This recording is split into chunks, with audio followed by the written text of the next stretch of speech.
Ya, Assalamualaikum warahmatullahi wabarakatuh. Jadi untuk sesi kali ini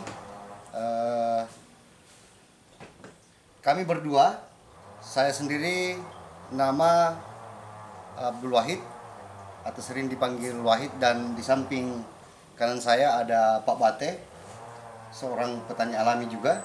Dan untuk sesi kali ini saya akan menjelaskan bagaimana cara pembuatan unsur fosfor yang sumbernya itu dari bahan alaminya, itu dari jantung pisang. Dari jantung pisang seperti ini modelnya, dengan gula merah seperti ini. Nah, ini bahannya, dan alat yang kami siapkan ada timbangan, ada pisau, ada gunting, ada kertas, ada toples, dan ada selotip atau lakban, untuk tujuannya untuk merekatkan itu lakban. Nah, caranya seperti ini. Jadi dalam proses pengambilan jantung pisang ini, itu diambil baiknya sebelum matahari terbit, seperti itu. Jadi ini dari tadi subuh diambil ini bahannya. Ini untuk memastikan bahwa ekstrak getah dan mikroorganisme yang terkandung di jantung pisang ini itu masih nempel. Makanya dalam prosesnya itu tidak bisa dicuci atau dibilas sama sekali. Jadi langsung saja. Kalau ini bahannya sudah diiris, tujuannya untuk mempermudah atau mempercepat proses pembuatannya. Nah, jadi cara pengirisannya seperti ini. Kalau orang Bugis itu lebih mengenalnya untuk dibuat sayur, tetapi untuk sesi kali ini untuk pembuatan unsur fosfor atau pengganti pupuk Ponska atau TSP yang ada di pasaran konvensional seperti itu. Tapi karena kami berdua dengan Pak Bate ini sudah melakukan kegiatan selama 10 tahun dengan sistem bertani yang secara alami seperti itu, dengan mengandalkan bahan-bahannya yang ada di alam. Nah, seperti ini prosesnya. Baru setelah itu karena bahannya sudah ada, tinggal mau ditimbang. Untuk proses pembuatan kali ini bahan praktek, kita akan menyiapkannya setengah kilogram. Jadi di jarum timbangan ini menunjukkan 2 ons, berarti kebutuhannya nanti di 7 ons. Karena kita akan memastikannya bahwa yang akan kita bikin ini perbandingannya sama. Jadi kalau misalnya 1 kilogram jantung pisang yang sudah dihaluskan begini, dengan cara begini, kita akan tambahkan juga gula merah 1 kilogram. Ini caranya.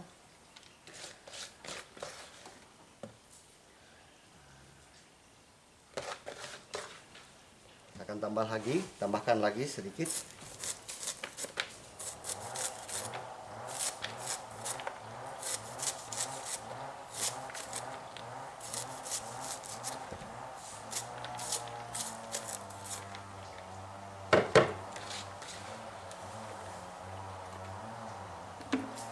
Oke, cukup ya. Nah, begini. Jadi ada 7 ons dengan wadahnya. Baru ditambah dengan irisan gula merah. Jadi cara proses pengirisan gula merahnya itu seperti ini. Sehalus mungkin. Jadi proses ini dilakukan untuk memudahkan petani mendapatkan unsur fosfor atau pengganti pupuk SP36 dan TSP.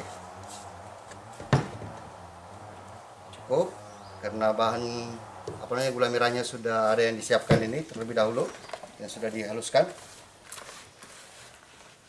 Kita akan menimbangnya juga seberat ukuran yang jantung pisang yang sudah dihaluskan tadi. Bagaimana Pak Bate? Belum? Belum.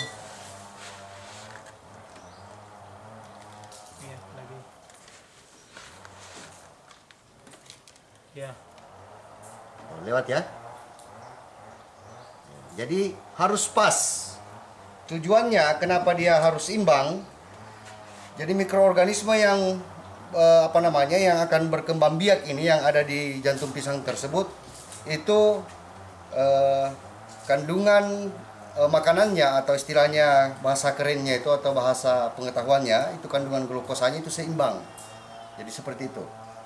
Nah, setelah itu, setelah dipastikan bahwa beratnya sama, itu bahan ini dicampur menjadi satu. Seperti ini caranya. Baru diaduk. Diaduk seperti ini. Tabe Pak Bate, di sini kita mengaduk. Diaduk ini diremas dan dipastikan bahwa bisa mengeluarkan cairan seperti itu. Jadi begini prosesnya.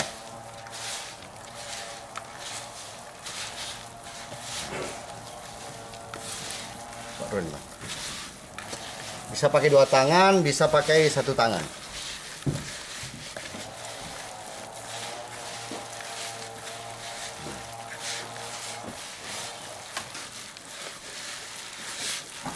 Oke. Jadi apa namanya?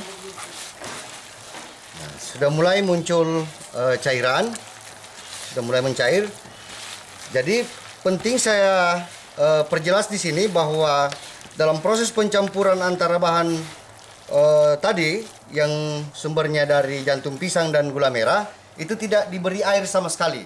Jadi nanti getah dari jantung pisang ini atau ekstrak getah yang dikandung oleh jantung pisang dan gula merah itu yang akan memunculkan cairan tersebut. Nah, setelah itu proses ini dimasukkan ke dalam toples. Prosesnya seperti ini.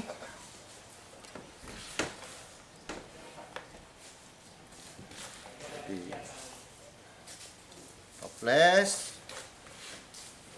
Jadi ini 5 ons beratnya gula merah, 5 ons pula beratnya apa namanya jantung pisang tersebut yang sudah dihaluskan. Nah, dipastikan ini harus ada tersisa ruang udara. Jadi 3/4 bagian dari ketinggian toples ini itu ada untuk ruang udara disisakan. Jadi tidak bisa penuh. Seperti itu. Setelah proses ini selesai, baru kita ambil kertas lagi. Ambil kertas. Alat ini yang digunakan. Baru ditutup. Direkatkan dengan menggunakan lakban.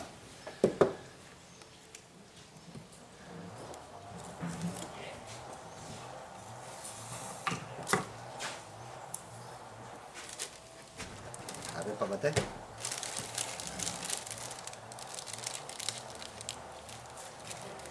Nah, jadi modelnya prosesnya ini adalah proses untuk fermentasi dan proses fermentasinya ini membutuhkan waktu selama 7 hari.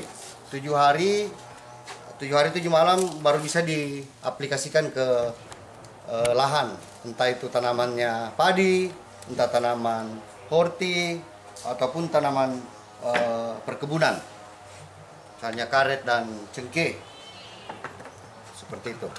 Nah, mana gunting tadi? Jadi pastikan ini untuk merapikannya, baru dalam proses penyimpanannya selama 7 hari ini itu tidak bisa terkena sinar matahari langsung atau apa namanya air hujan seperti itu atau air. Nah, di sini jadi jantung pisang ini kan kita tahu bersama bahwa kandungan serat dan proteinnya dan vitaminnya itu sangat tinggi. Nah, tujuan utamanya kalau di apa namanya fungsi utama dari jantung pisang ini di sistem pertanian alami itu kalau misalnya kita mau merendam benih dengan menggunakan ini 1 sendok cairan dicampur dengan 5 liter air, itu akan mempercepat daya kecambah tanaman. Misalnya yang biasanya kalau gabah direndam atau biji padi yang direndam membutuhkan waktu selama 2 kali 24 jam, ini cukup dengan menggunakan waktu selama 8 jam saja. Itu sudah muncul kecambahnya. Jadi memicu hormon tumbuh dari kecambah tersebut. dengan menggunakan ini karena seratnya yang sangat tinggi. Nah, seperti itu. Adapun sebenarnya bahan lain dari jantung pisang ini, misalnya sifatnya yang bahannya itu yang bergetah, misalnya nangka, apa saja yang bergetah itu bisa dijadikan unsur pengganti sumber fosfor seperti itu, atau pengganti pupuk TSP kalau di pola pertanian konvensional ataupun sekadar SP36. Nah,